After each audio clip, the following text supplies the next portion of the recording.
ఇప్పుడు no cost cough syrup తో 60 రూపాయల విలువ గల ఇన్హేలర్ పూర్తిగా ఉచితం. దెబ్బకి దగ్గు జలుబు మాయం. Back to news. హెచ్సీఏ ఎన్నికలపై సిఐడి విచారణ జరుగుతోంది. హైదరాబాద్ క్రికెట్ అసోసియేషన్ అధ్యక్షుడిగా జగన్మోహన్ రావు దొడ్డిదారిన ఎన్నికైనట్టుగా గుర్తించారు అధికారులు. 23 ఇన్స్టిట్యూషన్స్ ఓట్లను అక్రమంగా వేయించుకున్నట్టుగా గుర్తించారు. ఆ సంస్థల తరపున ప్రతినిధులను ఓటింగ్ కు అర్హులుగా చేసింది కమిషన్. నిజమైన ఓటర్లకు బదులు ఐఏఎస్, ఐపీఎస్ అధికారులు ఓట్లు వేసినట్టుగా నిర్ధారణ అయింది.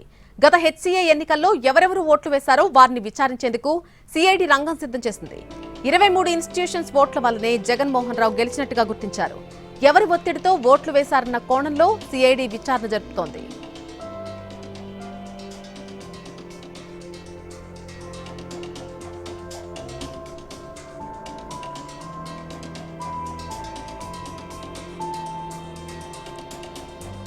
హెచ్సీఏ ఎన్నికలపై సిఐడి విచారణ కొనసాగుతోంది. హైదరాబాద్ క్రికెట్ అసోసియేషన్ అధ్యక్షుడిగా జగన్మోహన్ రావు దొడ్డిదారిన ఎన్నికైనట్టుగా గుర్తించారు అధికారులు.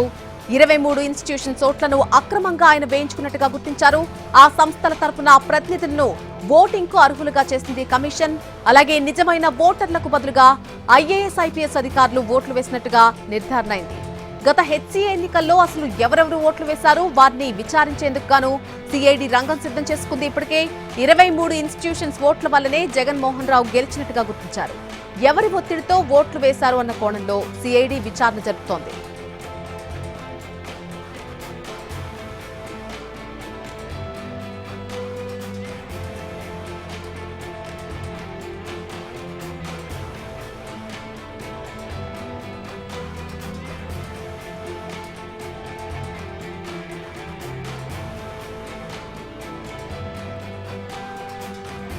ప్రస్తుతం హెచ్సీఏ ఎన్నికలకు సంబంధించి సిఐడి విచారణ ఇంకా కొనసాగుతోంది.